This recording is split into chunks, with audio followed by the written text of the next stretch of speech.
donate.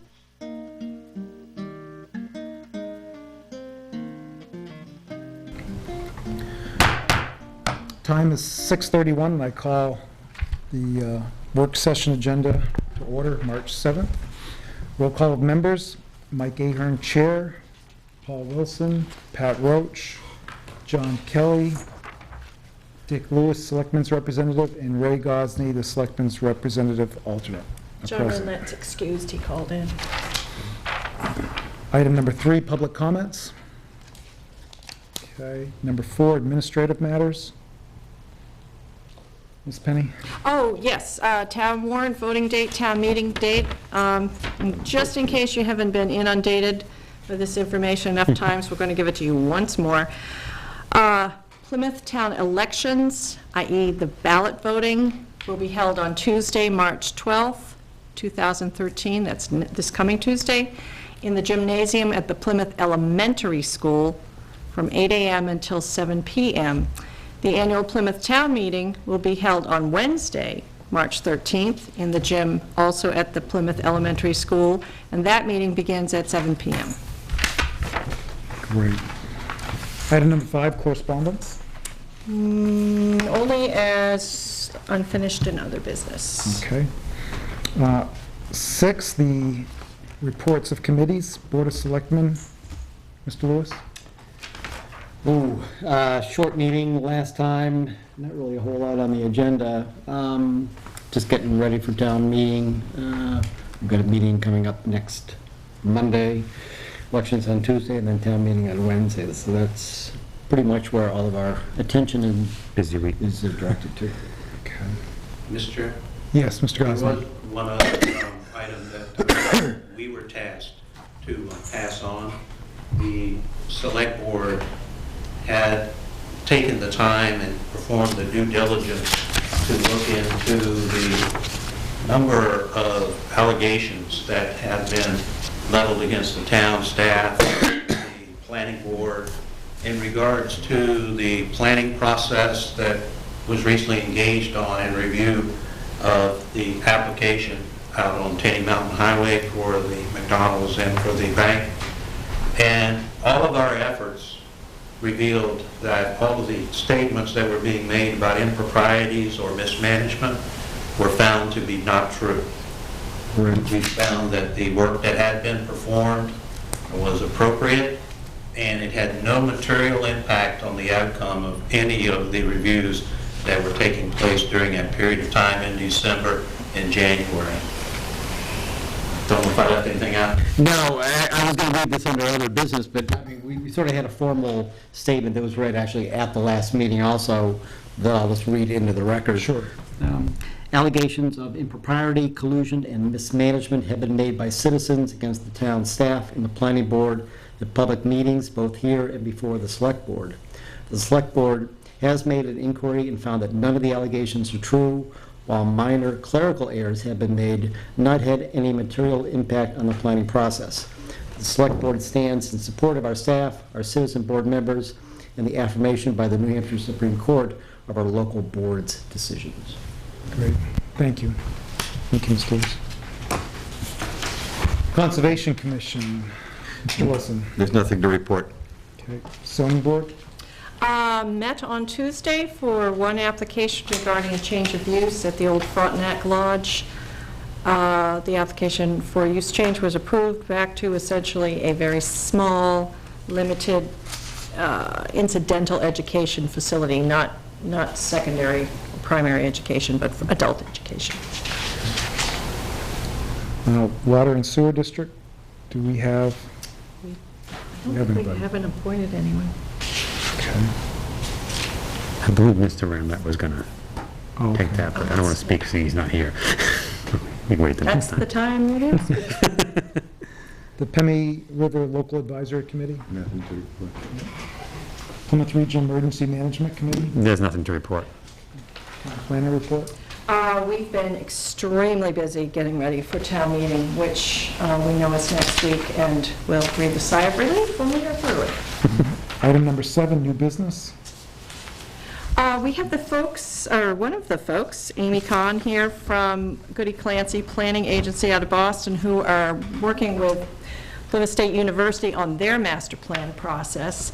As I indicated to you folks before, I was appointed, asked, whatever, volunteered to be your representative to that process. The folks here, including Mr. Steve Taxar from the university, have come this evening to give us an update on where they are. I think if you remember prior to it, sometime last year, they came for an introductory session about the PSU master plan process. We're trying to liaise with them so that left hand and right hand knows what's going on in town and we can work collaboratively.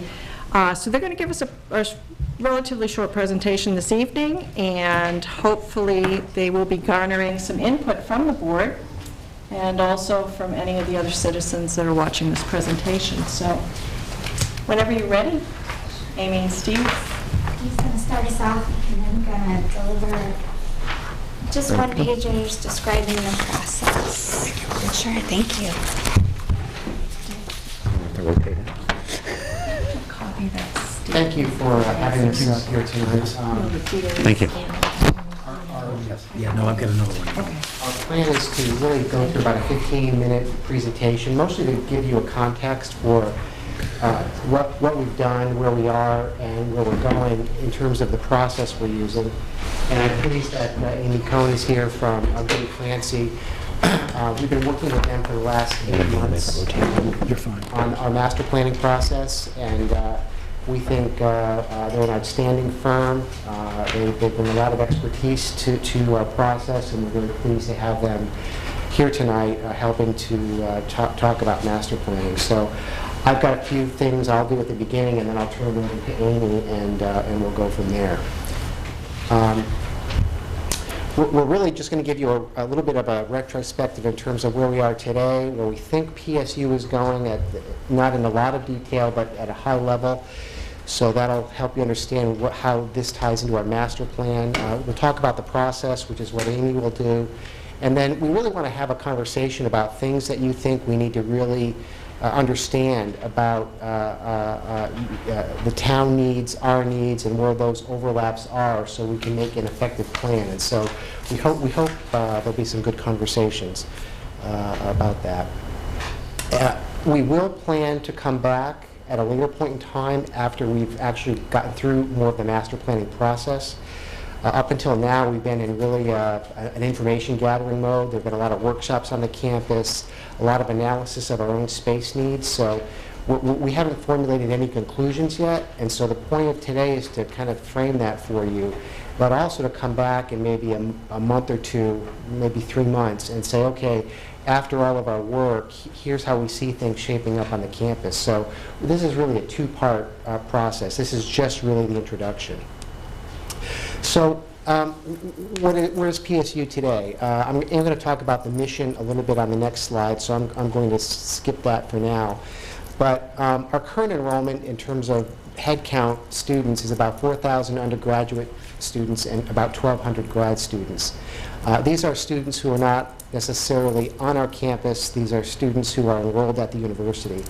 So, for example, we only house about 2,500 students on the campus. The rest are either commuters or live in the greater Plymouth area.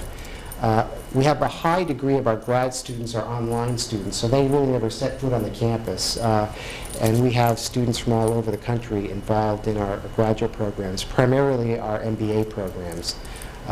We also have an MED program, which is geared towards a lot of the teachers in the state. So grad students don't really hit the campus too much.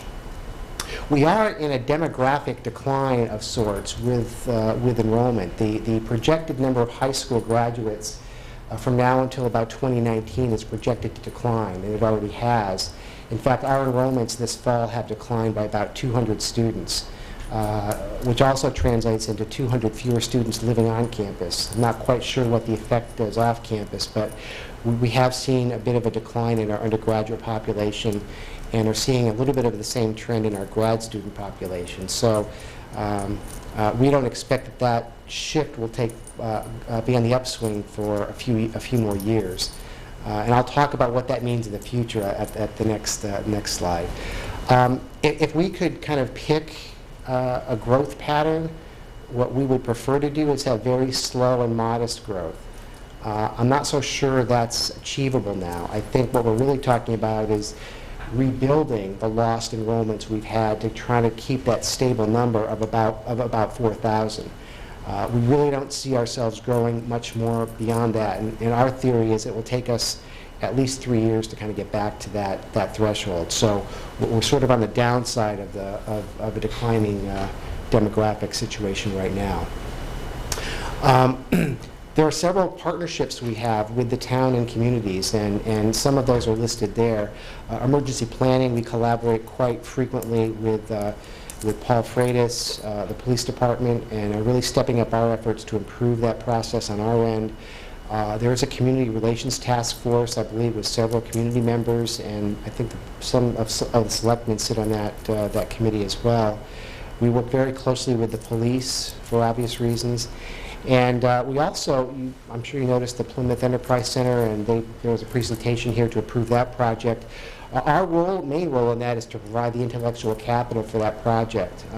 We don't own the building. We don't manage the building. We provide the faculty to help generate the programs and the expertise to help grow businesses out of that facility. So we have quite a few of those activities occurring.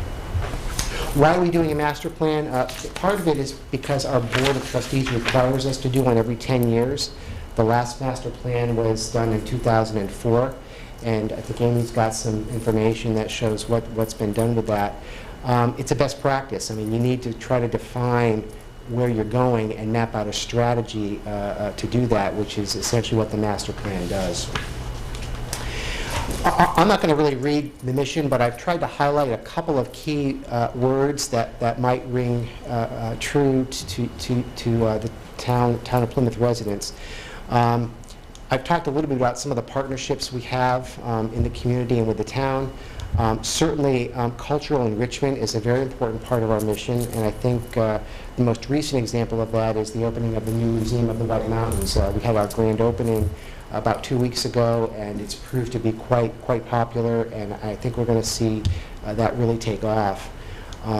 Economic development is really important to us in terms of what we can do to support the state and the region with creating jobs and creating opportunities to grow businesses, which the incubator will do. And that we also believe we have a special commitment to the North Country and the Lakes region. It's not just the town of Plymouth per se, but we view our role as having much more of a regional role in addition to our service to the local community. What do we see happening down the road? I mean, if I were to take my crystal ball out of my desk, what would it look like? And please don't think this is all cast in stone. This is just sort of to give you a context to understand what we're thinking about. We really don't see a lot of growth right now. We are hopeful we can return to the levels we were a year ago with regard to enrollment, and it's that 4,000 undergraduate level and the 1,200 grad level. We're hopeful we can get back to that level in 3 years. So we see minimal growth there for a while.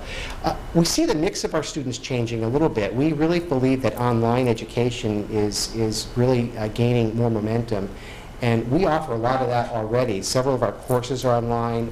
We're offering 4 new degrees that are online degrees: criminal justice, business, those sorts of things. And so what we might end up seeing is enrollment might either be status quo or increase, but those will be substituted by students who never come to the campus because they'll take all their courses online.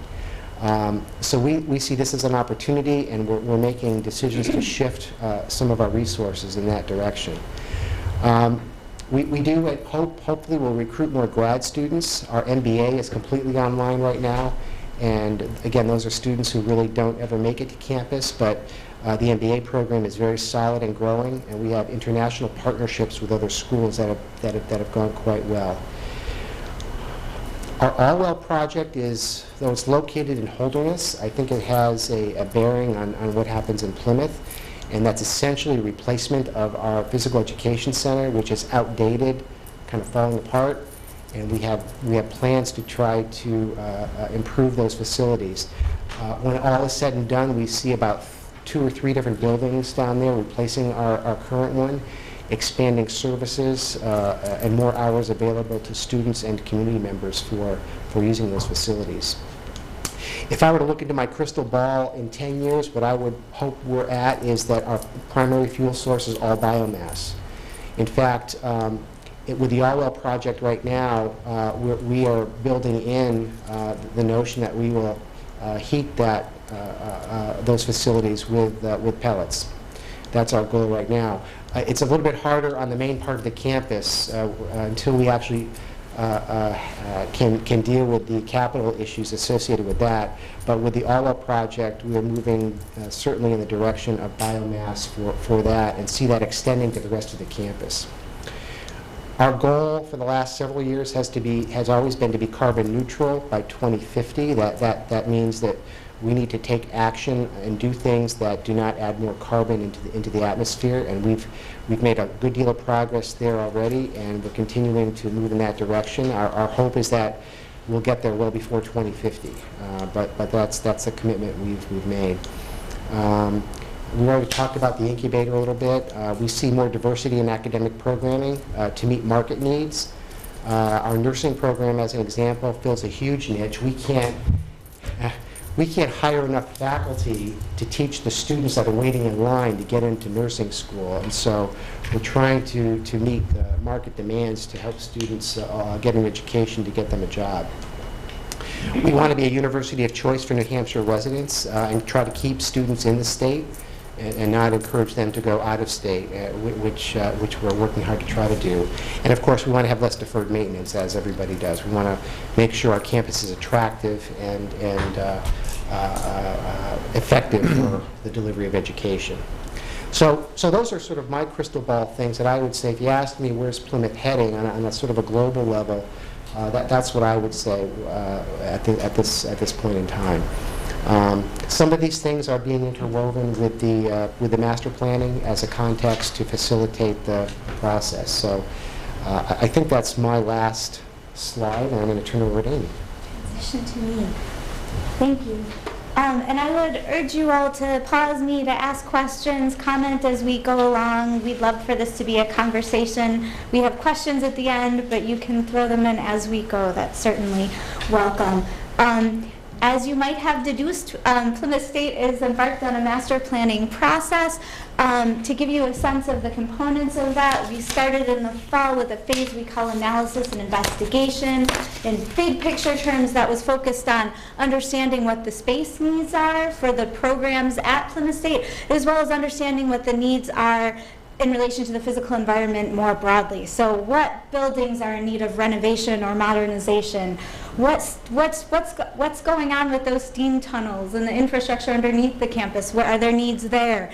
Open spaces and pedestrian links and circulation, are there opportunities to strengthen those? Looking at the broader context of the community, and as Steve mentioned, energy management is an important goal and has been the focus of master plan efforts over the past week, specifically on campus. As Plymouth State has done a very good job tackling those low-hanging fruit and is looking at what can they tackle next to advance goals towards carbon neutrality. So that's where we've been, and as you can see, we are at the star right now, about to transition into an exciting portion of the master planning process where we look at alternative directions, at choices for how the campus could evolve to meet Plymouth State's needs.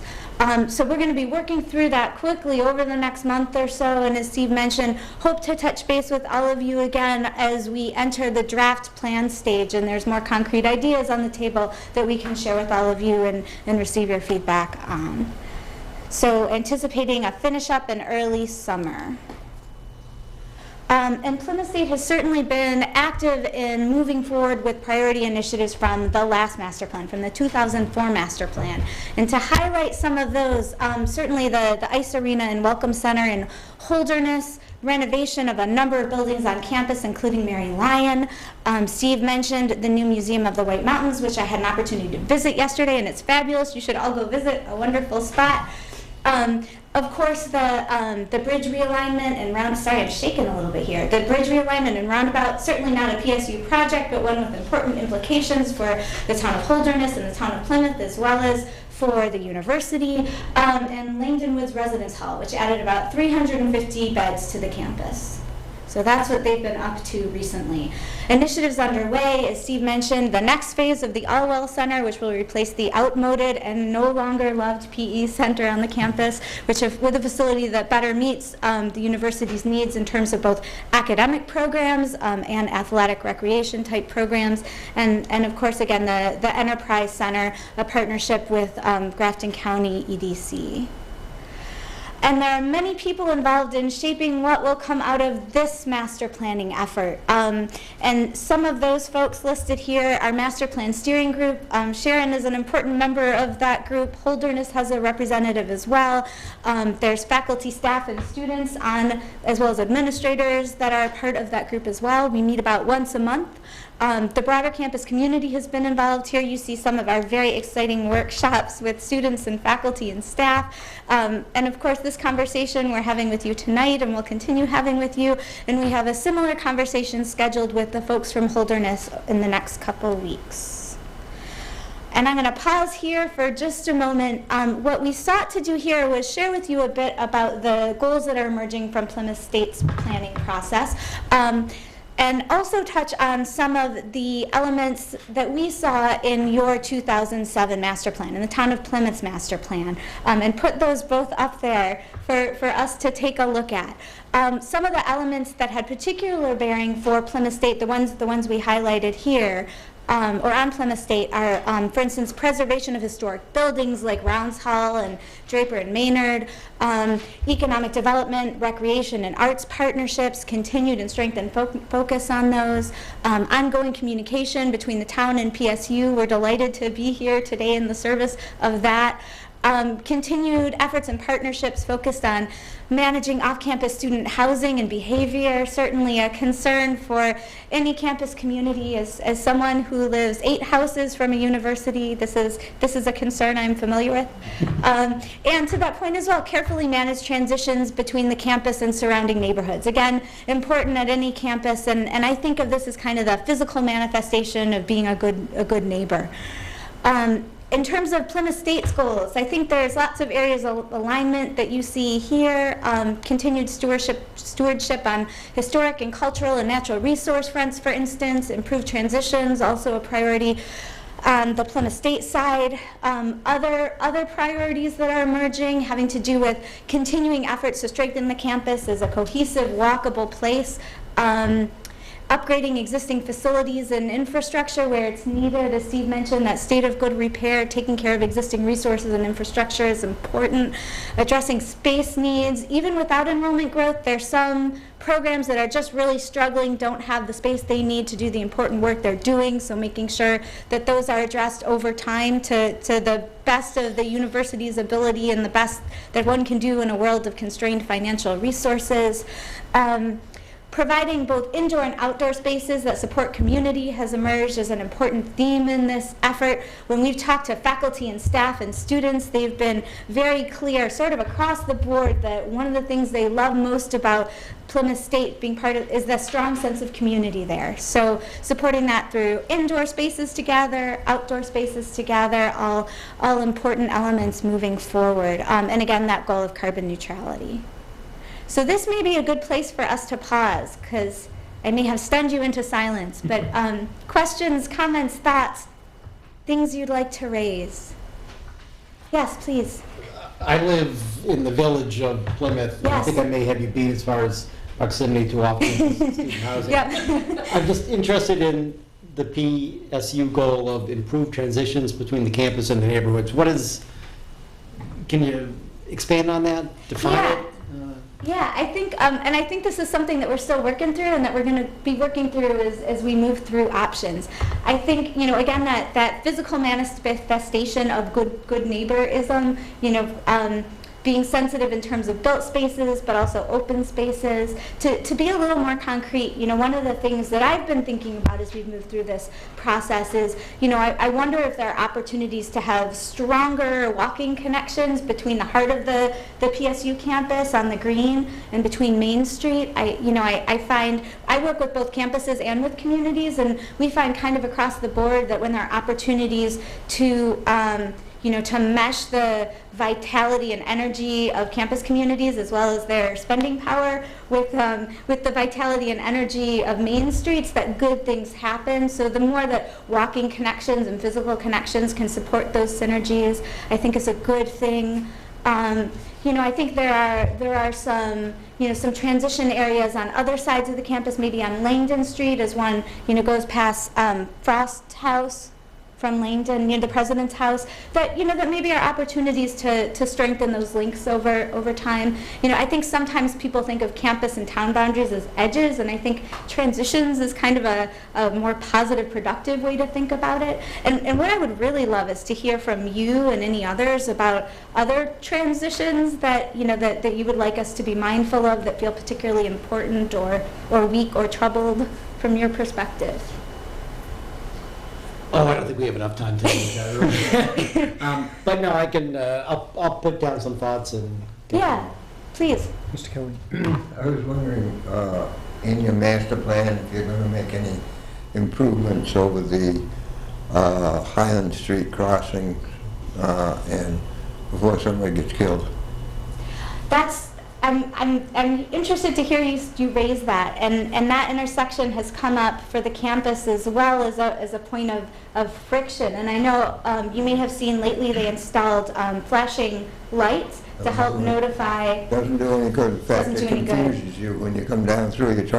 You're looking at lights coming up to you, yeah, and you see the flashing lights there, and it's almost impossible to see somebody walking across the street. Yeah. And they all wear dark clothes, I think for maybe a purpose, but anyway, they all wear dark clothes, so it's even harder for you to see them. Okay, well, thanks for bringing that up. We'll continue to take a look at that. I know campus police actually stand as crossing guards during certain times of day, but I can imagine, as your off hours, weekend hours, when there's still student traffic, those things I can certainly see still being If they conflict. could just bunch the students up a little bit, because they're 12 feet apart, 30 students, 12 feet apart, and you just sit there waiting, Yeah. And they don't seem to move too awfully fast. Thank you. Yep. Mr. Wilson? Yeah, another alternative would be, you see what Holderness School did several years ago about putting a tunnel underneath, so the walkway, It's separated. yeah, it's separated, so the walkway goes Actually, underneath, two now. underneath the road. Got to have two in all this now. At one time, there was a tunnel under that road. Really? Oh, yeah, back when it was at Plymouth Teachers College. And what the excuse they're using right now is because of the understructure of the street, of electricity and water and everything. It would be just too expensive to put that tunnel under the street. Expensive infrastructure to do. Yeah, it is. It would be. Yeah. Mr. Chair, I know in years past, when there was more federal money and for highway money, to New Hampshire DOT, I believe in a couple of towns, that kind of pedestrian underpass was funded by transportation enhancement monies. So that might possibly be, I don't know about the sequestering of funds, but that might be something long-term, perhaps the town, via the Regional Planning Commission and DOT, in conjunction with the university, could look at as a partnership. Interesting. And especially since, excuse me, just one more thing, Highland Street there has some issues with the water and sewer utilities. There's always breaks and stuff. So I think eventually you're going to find that there's going to have to be an overhaul with the utilities there anyway. So for long-term planning, maybe we could. I think that flashing light was just a Band-Aid. Mr. Roach? Yes, I hope your plans as you subdevelop would include more parking or address the parking situation. I'm sure you've heard about that already, but I know you plan on redoing the the wellness center or the physical education center, there's a large parking lot there. I hope that would stay at least, or, if not, be larger. You have the Museum of White Mountains, which really has no parking for it when there's activities there. Silver Hall, which is a beautiful place, but there's not enough parking there. When they do have an event going on, people are parked as far down as Rite Aid trying to get to something at Silver Hall. Yeah. So as the college looks at, addressing these infrastructure needs, please keep parking on the top of the list, because although we try to make a walkable campus, when there's events going on, people do obviously need to park, and it's a big problem, So. I think that's an important part of the plan already, isn't it? It's misunderstood, and that's a specific. Yeah, I'm sure it is. Yeah. We're certainly looking at parking, and we'll continue to look at that. I think one thing that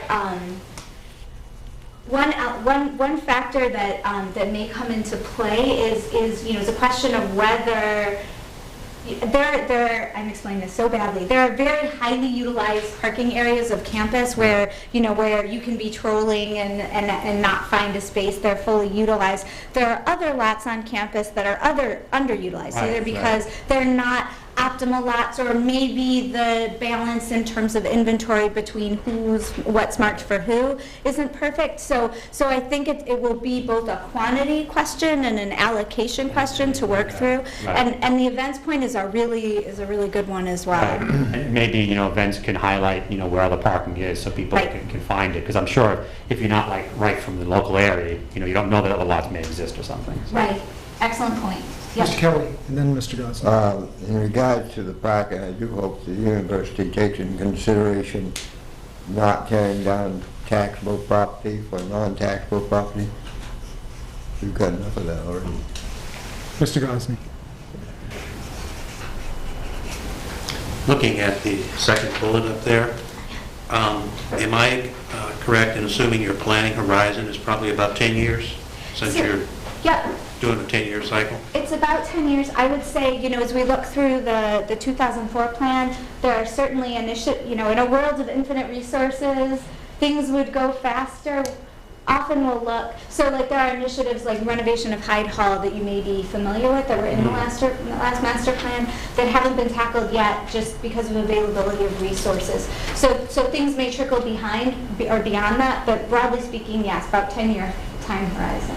In looking at the 2007 Towns Master Plan, a number of things have unfolded that I think have improved the planning process that haven't been captured in an update of that document. And if you look at that second bullet, I would think if you come under economic development and you look at the Enterprise Center and it's less than 10,000 square feet, it's very clear from being part of that planning process that this is only a first step.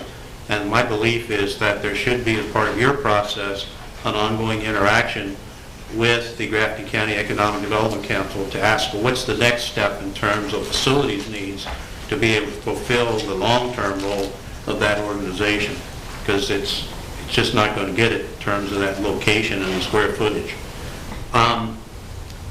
Also, if you take a look at what's unfolded in the last 2 years with the town of Plymouth, and this goes to another place where you talked about energy sustainability on the university campus. The town of Plymouth is one of the 3 beacon communities in New Hampshire for looking at energy efficiency and sustainability measures. A case in point, just in the past year, the town approved a project to be the first town in New Hampshire to replace all of their high-pressure sodium lights with LEDs, and we're currently working jointly with the university to take a look at your 300 and some lights. And there is a synergy there where that kind of falls in, what can we do looking at your facilities and the town's facilities, not just lights, but looking at sustainability measures and also energy efficiency measures where there may be economies of scale that we can take advantage of. And then that kind of flows over into the next subject that I don't see touched on there, but I think are tangential to what's going on with the campus itself. And those are the things about operational efficiencies, where you look at those things that just sustain the campus on a day-to-day basis and also sustain the town.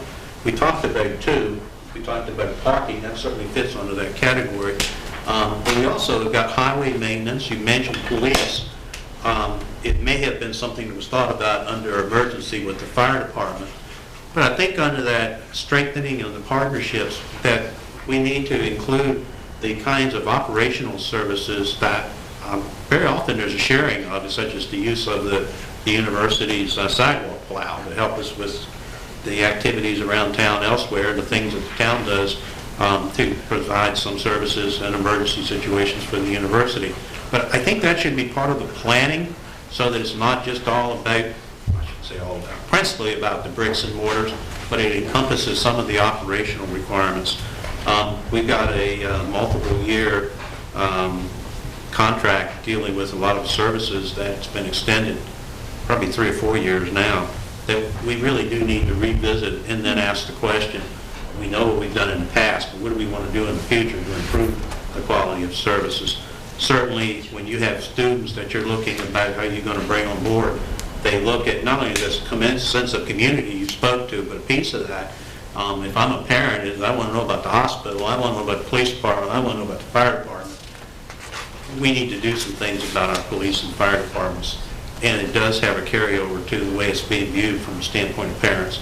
Students probably don't think about it, especially the freshmen when they're coming on board, but parents certainly do. So I think there needs to be some operational efficiencies that we ought to be talking about. What can we do to support each other? Thank you. I have a couple of comments. Yes. I want to thank the university for sharing their time with the hockey rink with the public. It's very nice, the hours that you offer. Maybe a tad expensive at $10 to get in there and rent the really nice skates that you have there. Boy, it'd be awfully nice if the residents of Plymouth and Holderness got a break on that. Maybe you could experiment with some pricing, $2 kids, something. That'd be really nice for the residents. One other thing, I don't know if Coach Catone and Coach Clark sound familiar to you, but during the heyday of the PS Plymouth State College football days, they had a great football team back then. And I don't know, I might speculate they did real well because they had a track program at the college. And when you have a track program, you get to entice some kids that are good runners to your school, and then you have a running game for your football program possibly. I'm not sure how much inquiries you get, but you know, the Plymouth Planning Board sat here a number of years ago and land was offered to us for the Lowe's site for ball fields. And there was a lot of opposition to the Lowe's, and the ball fields became a non-issue, and it just kind of went away, which was unfortunate. But if you're looking at your community support, boy, the high school and the town does not have a running track. It's something they desperately need. Boy, what a nice way to work together. If I could just react to that, Yes. that's exactly what we're planning. Beautiful. We're in the design process right now for what we're calling our well 2, which is the second phase. The ice arena was the first phase. The next building is essentially a field house with other services there.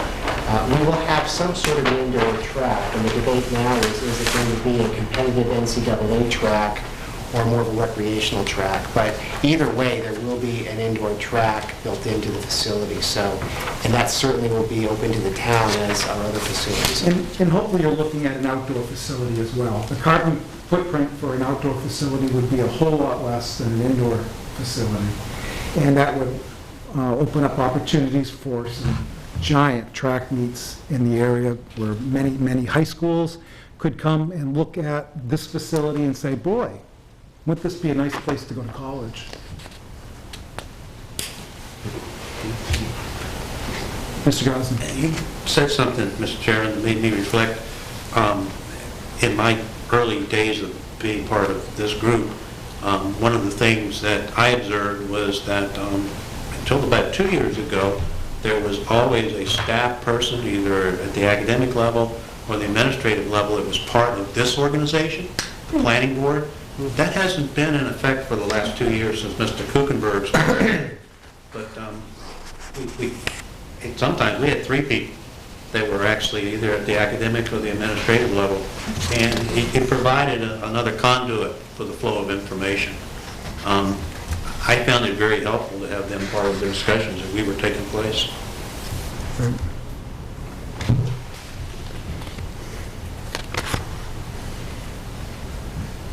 Anything else? I don't think so. You, Thank you. Sure. is that it? Yeah, we just, questions, comments, anything we should be mindful of. So I think I think Great. we've got it. Thank you very much for your time, and we look forward to, provided you are willing and interested, to speaking with you again. Super. Thank you. Thank you, Amy. Thank you, Steve, very much. Thank you. We'll see you soon, I'm sure. Yes. Well, that brings us to item number 8, unfinished and other business. We have Harry Blackey here from Mountain View Farms. Yeah, I just, we'll have Harry speak. I just want to give a little bit of background on this. I think you're all fairly familiar with Mountain View Farms, which has had some history over several years. I know Harry has been before the board at other times to try to clarify, I guess would be the word, about what went on.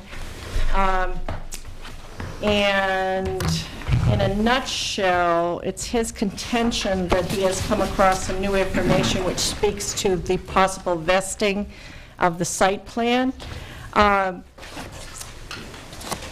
This letter and the documentation that Harry sent to me, I've given you here.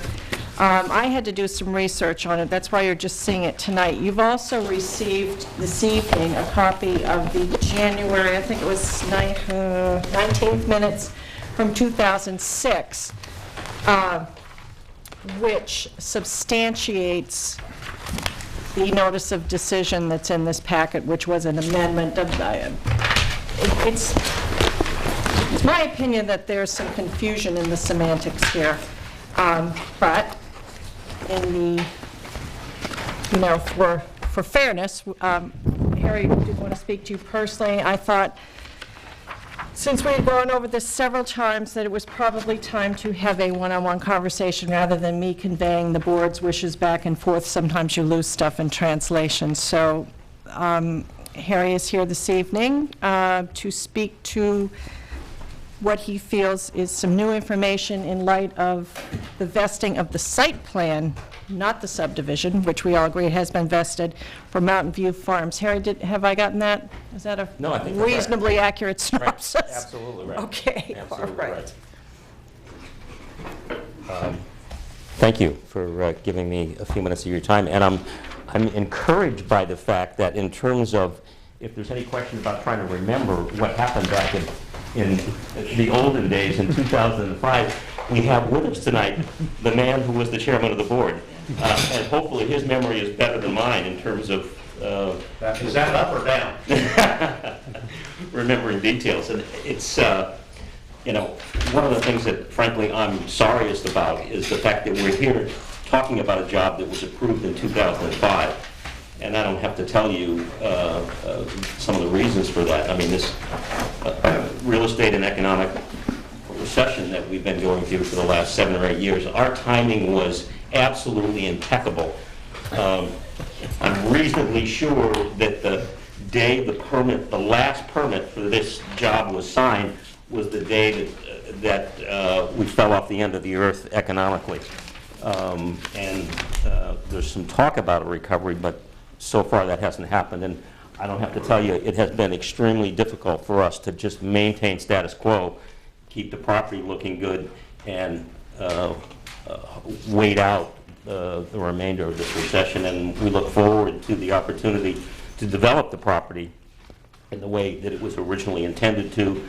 I think at the time when it was approved, I assume that the town of Plymouth felt as though it was in their best interest.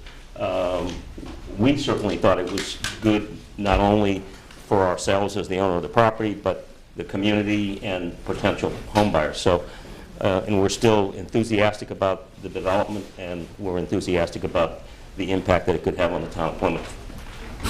So, when this, so this is Fairgrounds Road out here, and this is the property. It was approved as a 44-lot subdivision. And the town of Plymouth actually granted 4 different approvals, 2 by the planning board and 2 by the zoning board of appeals. The zoning board, let me start with the planning board. The planning board issued a subdivision approval, and they issued a site plan approval for one of the lots, because we went to the ZBA and asked for 2 special exceptions for one of the lots. We asked to put more than one building on a lot, and we asked to put multi-family buildings on that lot. So it's a 44-lot subdivision, and there is one lot within the subdivision that was approved for 39 condominiums, but it's part of the subdivision. So that's the background. 4 approvals, 2 with the ZBA, special exceptions, a subdivision approval, and a site plan approval. So 3 of the approvals were for this lot within the subdivision, which is a condominium. 3 of them dealt exclusively with that lot. So now if I can, and the issue is that in the approvals, each of the approvals, there was a statement about substantial completion that was a requirement of the permit, and the one that we're going to focus on tonight is the site plan approval for the condominium lot. And the requirement is that active and substantial development must begin within 7 years of the date of this approval. That's really the issue. Now, your town council has looked at this in depth, not only that permit, but the other 3, and he has advised the board that he believes the site plan approval and the 2 ZBA approvals are vested. He has said, and I could read, I have his most recent opinion letter, and what he says in here is, and this is kind of his conclusion, while it is my opinion that the 44-lot subdivision is vested and the 2 special exceptions are vested, parentheses, the applicant does not need to return to have them renewed, I did not find clear evidence that the board intended to vest the site plan. And at the time he did that, although I wish that wasn't the conclusion he had reached, I could understand his conclusion. The issue is that there's a piece of information at the time that he didn't have. What he found was that there was a definition for substantial completion for the subdivision approval and for each of the ZBA approvals. And even though the ZBA approvals dealt exclusively with the condominium lot, substantial completion for those 2 special exceptions by the ZBA, the definition of substantial completion was the completion of the binder pavement for the first 150 feet of the road coming into the subdivision. The definition for all 3 permits was exactly the same. So even though those ZBA decisions dealt with the condominium, because the condominium is part of the subdivision, his opinion is that those decisions are vested by virtue of the fact that the definition in those permits for substantial completion was the completion of the first 150 feet of road. Now, what he didn't have was, and we didn't find it until after he rendered his opinion, but the planning board in March 18th of 2006 amended the initial decision, and they amended it for both the subdivision and the site plan approval. Because in the original subdivision approval, it also suggested that work had to be completed within a certain period of time in order to achieve substantial completion, but there was no definition for substantial completion in the original subdivision approval or the original site plan approval. So what the board did in May 18, 2006, they amended both of those original approvals with a definition for substantial completion. And what they said was, active and substantial development or building and substantial completion shall be defined in paragraph C of the development agreement. Now, subsequent to the planning board issuing the decisions, they effectively amended the decisions by entering into a development agreement with the developer. The town entered into a development agreement. And in that development agreement is the definition for substantial completion, which basically, and I could read it to you if you would like me to do that, but basically it defines substantial completion as the completion of the binder paving for the first 150 feet of road. So I'm actually not here tonight asking you to believe what I'm telling you. I'm not asking you to shake your heads up and down and say, yes, I believe it's vested. All I'm really here to do is to ask you if you would please transmit this additional document to your counsel, who you relied on before, and ask him if that impacts his opinion. And I believe that it will. So that's really it. Ms. Penn, is that something that we can? We certainly can. We haven't done this to this point. It's my impression from reading this notice of decision, which is an amendment to two prior, notice of decision, which is an amendment to two prior notice of decision approvals, i.e. subdivision and site plan.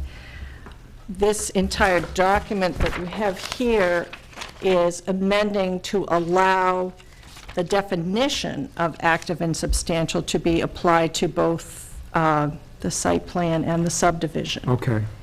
So it's my contention that this is a technicality vis-a-vis a definition. It does not give credence to any active and substantial development being accomplished for the site plan, which I think we went through in depth before. Now, we could certainly give it to Mr. Radigan. I just thought, like I said, it's been a while since this has been revisited, so that's why I held off on this. I will say, however, I forgot to mention before, I did go through the Registry of Deed records. None of the notices of decision on these two items, on the subdivision and the subsequent site plan, were recorded. Mr. Blackey has given me evidence in here that the check was received by the town. It was several planners ago, and I believe, from what I could put together, that it was during the time period where you lost one. You had a couple. You had an interim planner from Municipal Resources. You had someone coming and going, so it doesn't surprise me at all that the check was probably deposited, cashed, and nothing was ever done at the registry. So that's fairly important, that the notice of decision with its ensuing conditions was not recorded. I mean, we have copies of it, and it's official, and it was signed and everything. The plats, if you will, the plans for both the subdivision, excuse me, the only documents, let me actually tell you what they are. The only documents I could find that were recorded for Mountain View Farms in terms of plans/plats were the actual subdivision slash condominium plan. This, in my estimation, is not a site plan because there's nothing, and I can pass this around, that's indicated on the portion of Lot 44 that was the condominium. As you know, condominium, the term has a definition as a subdivision because there's individual ownership. So I think that's where that is a little misconstrued. I think the condominium does reflect on the word subdivision in this particular case. The subsequent document filed on this was a corrected plan of the same thing, And then the third and final plan that we could find at the registry was a more recent merger plan. Mike, you signed in December of 2011, and that was to facilitate the Plymouth Woods relinquishing of some of the lots that Harry owned under Mountain View Farms that were sold to Plymouth Woods. And so this is extraneous. These are actually the same documents. One is previous and one is updated. So there's no site plan per se, nor a notice of decision for site plan, nor a notice of decision for subdivision filed at the registry. But as we know, and Harry is absolutely correct, the subdivision and the two zoning approvals that substantiated it are vested, filed, all kosher. So we're back to the site plan issue again. Is there anybody who'd like to weigh in on this? Yes. Mr. Well, I mean, I think that, I'm not ready to shake my head and say you're right, but I think this is worthy of review by the town attorney. I mean, I've never seen this modification that was voted on by the board at the January 19th meeting. Just a question, did you bring forward, I guess what led the board to make this modification? Was that a proactive step on your part? Yeah, and now you're really testing my memory. Okay. And here's what my memory is. My memory is that during the discussion, during the approval process, there were discussions about treating both of those permits the same. And then when the decision was rendered, and in fact, I think in one of Attorney Radigan's decisions, one of his opinions letters, he said that he reviewed the minutes from some of the meetings and he found evidence that there were discussions between the developer and the planning board about treating them the same. But then what happened when the actual decisions were rendered, it didn't happen. And so I came back before the board, we had the discussion that was the intent, and so the issue was resolved with the amendment. That's my memory. It's here, it's in the last paragraph of the letter, excuse me, that's included in the package you sent me, his referral to the minutes, which I've also given you copies. Yeah. I guess just if I just may continue, I mean, over the last year or so, probably more, there's been a lot of discussions about this project, investing, non-investing, et cetera, et cetera. I mean, I'll give you a copy of it. This is a memo I put forward to the board last May on the issue. I mean, I think the one kind of sticky issue that the board needs to address at some point is, if it's not vested, what do we do with this? I understand. Because it's still on record. And the only way we sort of clean the slate, if we wanted to clean the slate, I'm not convinced that, at least personally, that I want to or need to, that we need to go through a formal revocation process, where there's a public hearing, you're notified, the butters are notified, et cetera, et cetera. I mean, one of the points I raised in this very lengthy kind of whereas in motion is that, you know, from my perspective, one of the key elements of vesting ties to whether or not there are changes in either site plan regulations or subdivision regulations or zoning. And as best as I can deduce, there really haven't been any changes that would impact this project.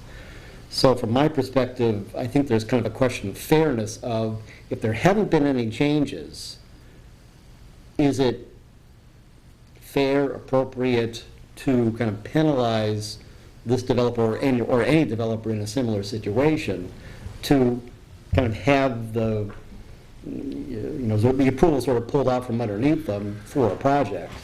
I guess the other thing that I thought I had, we discussed this We did. memo back in, I forget the exact May, date, and I thought I had the minutes with me, I just can't find them. I think the other thing that would be of interest to take a look at would be the whole vesting statute, has been modified probably about 4 times in like 4 or 5 or 6 years. And each time they're, I think generally speaking, each time the vesting rights and timeframes have expanded a little bit. And I think the legislature has done that, I would suspect, in sort of reaction to the economy. And, you know, I think sort of seeing, and I've got stuff in my office that I can take a look at, just to sort of see, you know, how this 2005 original date and the 2006 date, sort of how that ties in with some of those changes that have occurred on that. But I definitely think this should be shifted on to the town attorney. I mean, I think it's worthy of study. Mr. Kelly? First question, did we ever vote on this that you brought forward, I think in May? My remembrance is I thought there was going to be maybe some additional communication, some additional discussion Right. amongst the board, or Right. some communication with And Mr. that's when I Blackey. went to look vis-à-vis the statute, what actually was recorded, because the revocation guidance for the statute speaks to what was or was not recorded in terms of that itself on its face, and also the failure to perform any conditions. Yeah. Well, in my remembrance is that this communication was written by Mr. Lewis, and then it was pulled. So that we never voted on it or anything else. I don't think you did per se. We could look that up. I think it was May. discussed. I don't think it was discussed, ever- yeah, no, I don't think It was we never approved it per I se. think it was pulled before, so there was no action on it, really. Right. Okay. Secondly, I think all of this is interpretation, and let's go back to Lowe's for just a minute. The word incidental stopped that program until it went to court, and then they allowed it again. My problem is that the town council interprets it one way, and the developer interprets it a different way. And I don't care how long it goes on of I'm saying yes and you're saying no, there has to be somewhere along the way an independent person that says yay or nay on it, because he's always going to say it should be vested, and the town council says maybe something else. So there's no real authority to slam the door shut on this thing and then say, okay, we'll go Well, for it. we would be the authority. We have to rely on our town council. We can't really rely on the applicant. Then I don't think there, in this case, you know, I think that's a typical situation where there's a conflict, a disagreement between the community and the developer, or your not your representative, but your legal counsel. In this case, I don't believe that that's the case. So far, although I didn't like some of the things, the decisions the conclusions that you reached, I thought they were fair and appropriate.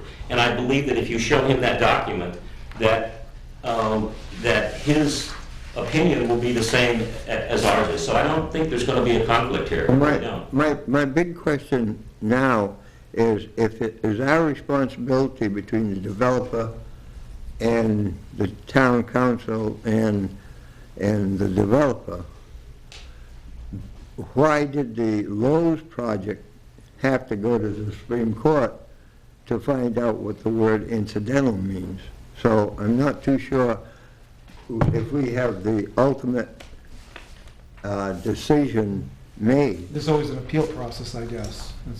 That's how it's. As I say, the Lowe's project went all the way to the Supreme Court. And I'm not saying this should, I'm just saying there has to be some kind of a independent counsel saying yay and nay, because you know what the two positions are, basically. But I'm gonna let our planner talk first. I'm gonna let I was Mr. just going to Gosselin. say, and I could be crazy, given all that's going on lately, but I think that it's not the definition of the word, the phrase, active and substantial, that's not in contention. This notice of decision on May 18th, 2006 was to substantiate what the prior board had put forth, and I think Ray can speak to this after. as a definition, and that definition applied in both cases in terms of vesting as a criteria to the subdivision and to the site plan. I believe the question is whether or not, because the definition was applied equivocally across the board, the subdivision was approved, and the definition was substantiated by the development agreement for the roads against the subdivision and its vesting. Doesn't that also, because of this document, equally cover the site plan? And that's what I think the question is. It's not about terminology, it's whether if A covers C, then does B cover D, so to speak, because they were decided on together. Exactly. Mr. Gosnell. Thank you, Mr. Chairman. 2 points. In its simplest form, I believe you have a request that has come before you from the applicant developer in which he believes there is information that needs to be brought to the attention of our attorney so that he might revisit the decision that he has already provided in the way of advice to the planning board.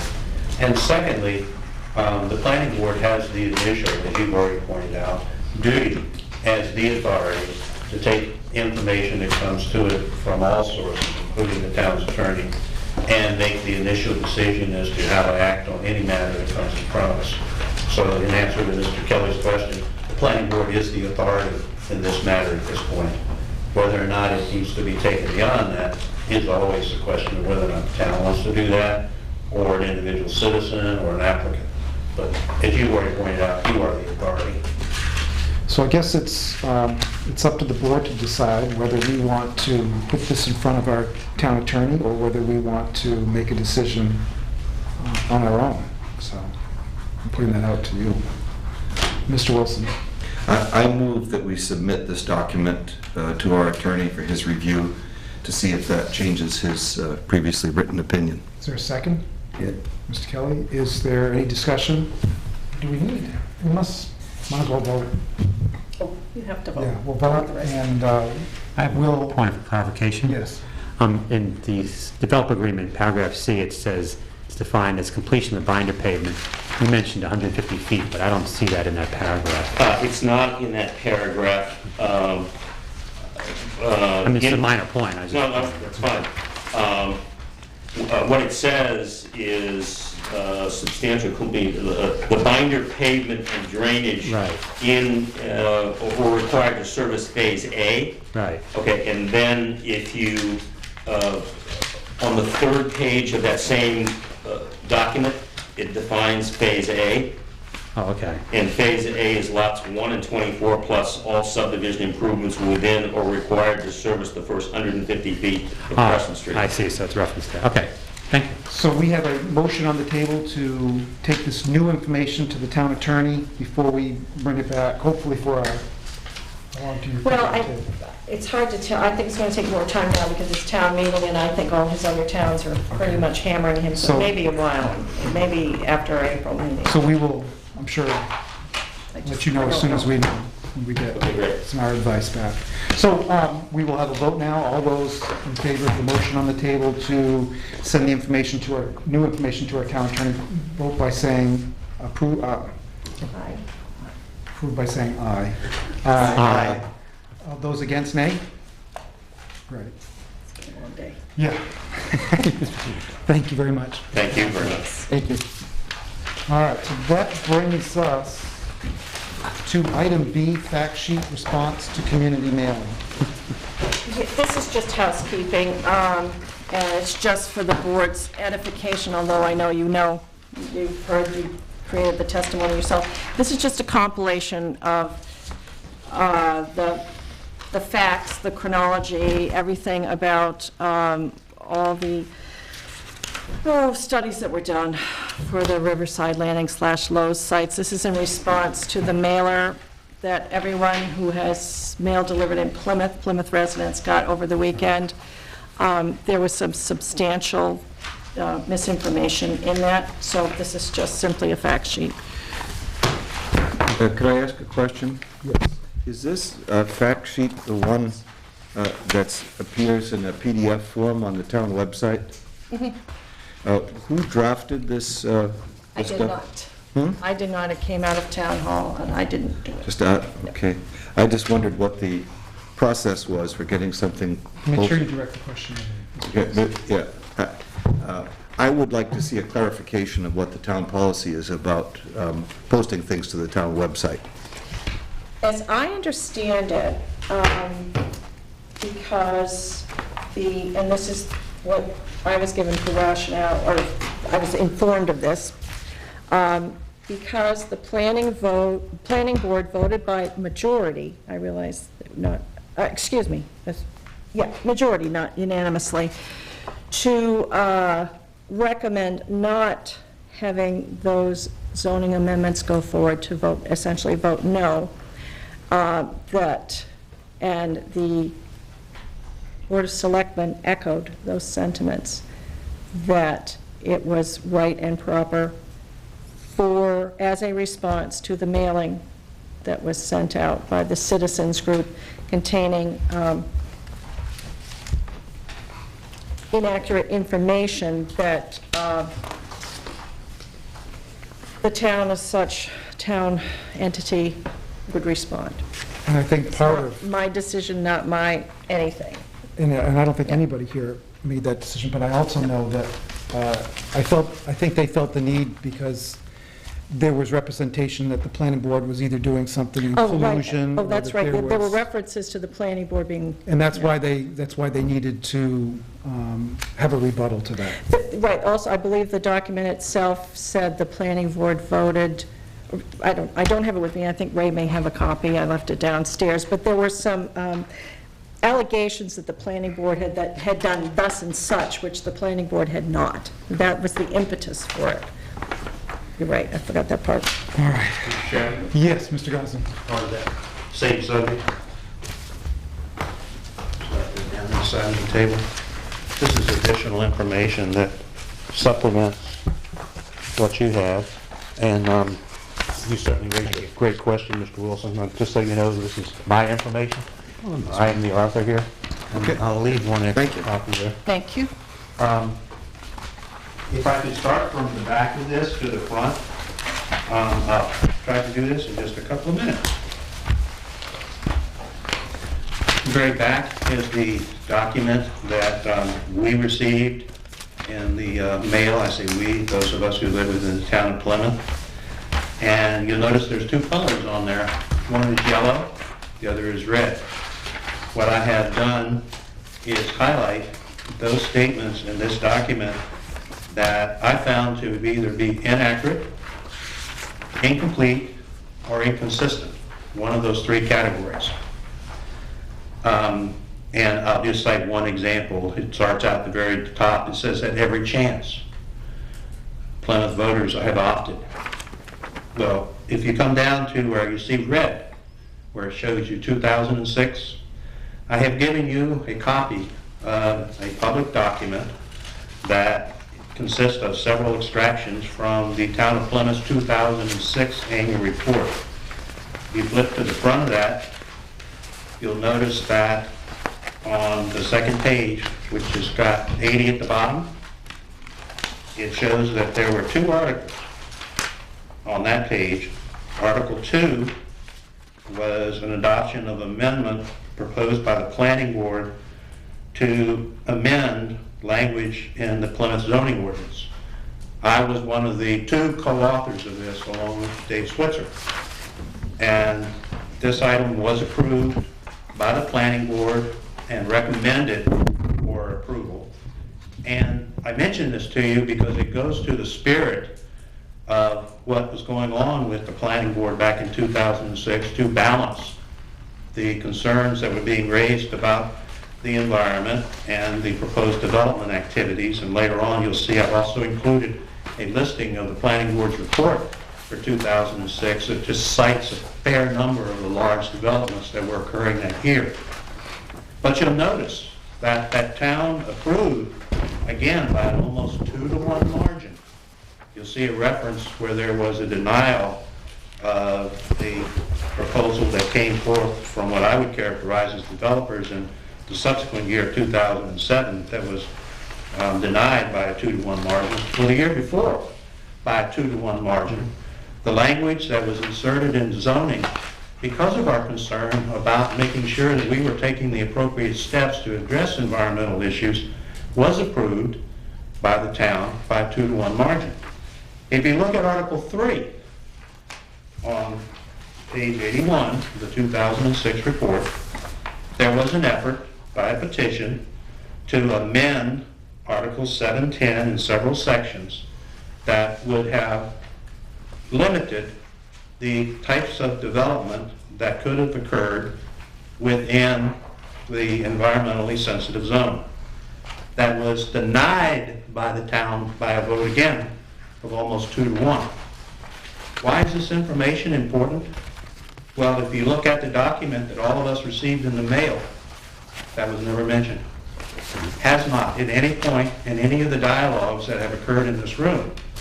I think it's significant that the town in 2006 was tasked with reviewing much of the same issues, many of the same issues, that we're being asked again 6 or 7 years later to revisit.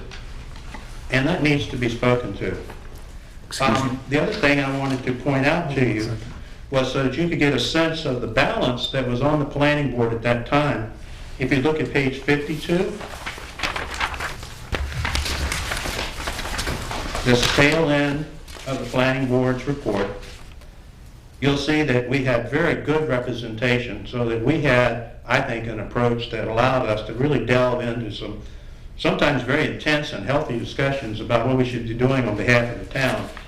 But we had Dave Switzer, we had Widge Kent, we had Jay Buckley, Bill Hoole, myself, Bob Dragon, and you'll notice that Mr. Ahern was an alternate at that time, along with John Kuchenberg and Butch Cushing.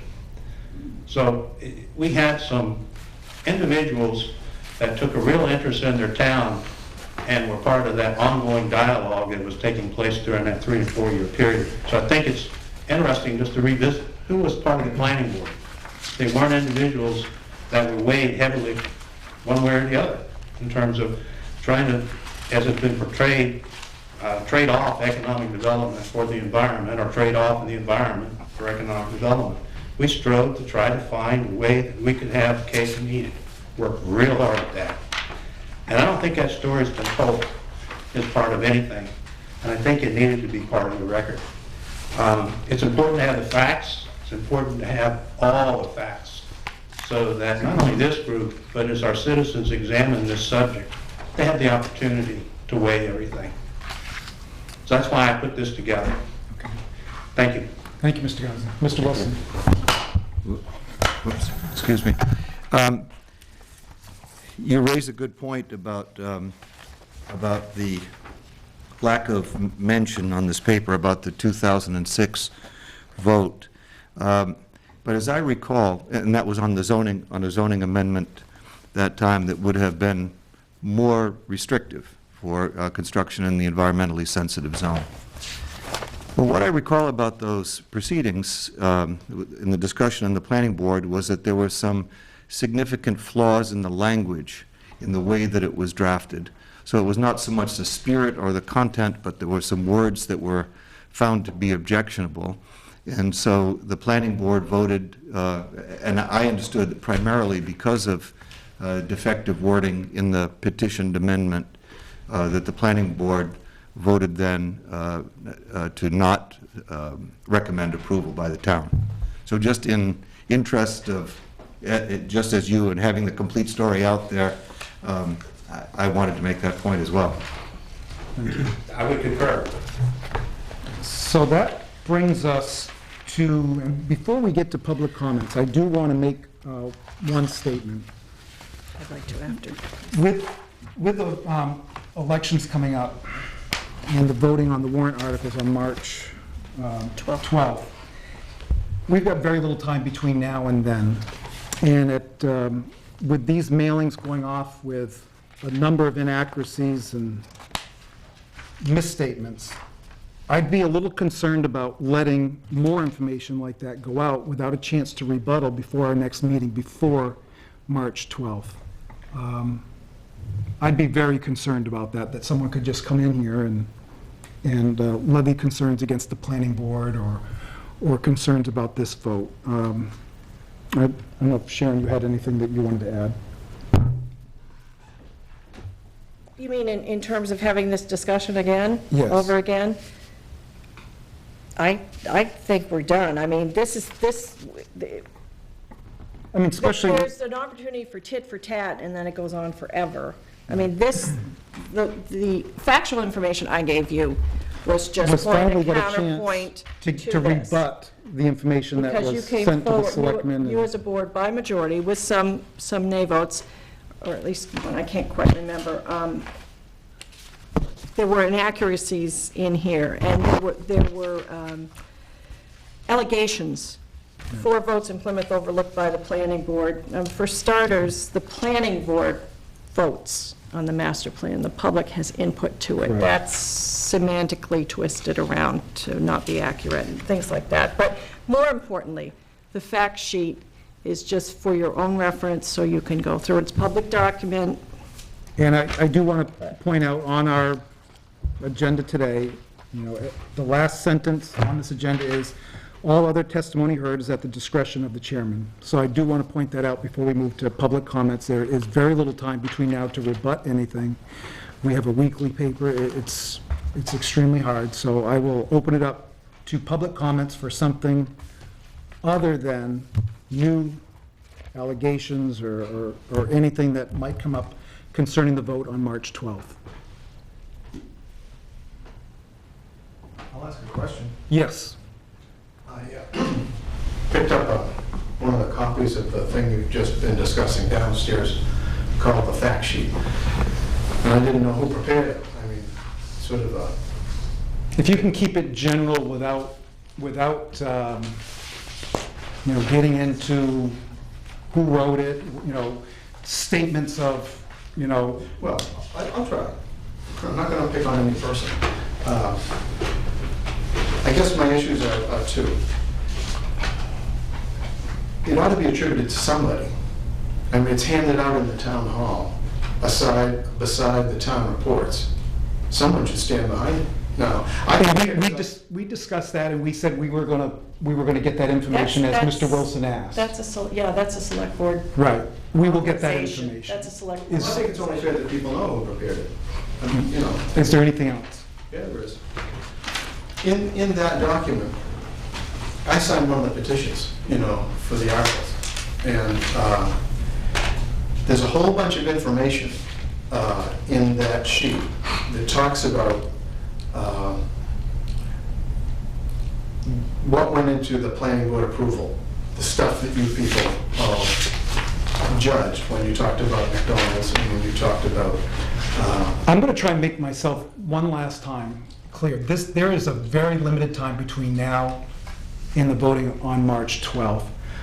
I'm not sure this is the proper time to be discussing this further. I mean, there's been a lot of information that we have just barely been able to rebut from a selectmen's meeting that happened, how many weeks ago was that? And anybody can come in here and throw something out, and I'm not saying you are, but I'm just saying there is a concern I have a concern that at this late hour before the vote, it might skew something, and there's no chance to get a rebuttal out to the public. Okay. That's my I'll try to concern. make it So if there's something that you can bring up that I'll is, make it as simple as I can, okay? There's a whole bunch of stuff about the approval of Riverside in that document. At the end of the document, it talks about the three petitioned articles. Riverside's been approved. That's history. That should not be mixed with the things on the petitioned articles. If people want to talk about the petitioned articles, and someone in the town did, go ahead and talk about the petitioned articles. But Riverside Landing has been approved. It's not something you're going to judge again. You've already done that. Your decision was made, and they've started digging out there. They're doing all of that work. And I think it confuses the public when someone from the town takes something which already has been approved and sort of indicates that the petition article, this is what I got from it, the petitioned articles are going to stop what's already been started. and I really don't want to go there right now, Judge Ken. I appreciate that. I will take the discretion of the chairman's and limit that discussion. If there's something else other than that topic that you would like to talk about, I would love to hear it. We're at the 11th hour, and there is no chance to come back for the planning board to defend itself on our actions. But I don't think the planning board has to defend itself. Yes. Just a point of clarification, Riverside Phase 1 has been approved. Right, exactly. But there's an opportunity, depending on the outcome of the amendments, as we all know, for Phase 2, Phase whatever. So I think that's how that, to me, that's how that applies. The board already decided that the acceptance of a design review vested rights. That's the reason that you had that meeting. Okay, thank you very much. Thank you. That's an Mr. Chairman? Yes, Mr. Gosnell. Public information. Mr. Kent, Yes, sir. be happy to let you get a copy of what I distributed. Oh, good. Thank you very much. Yes, sir. Thank you, sir. More reading. Thank you, Judge Kent. Okay. All right, that brings us to item number 10. Is that what we moved to adjourn? I make a motion to adjourn. Is there a second? Second. All right, all those in favor signify by saying aye. Aye. I beat you to it, Paul. That's fine.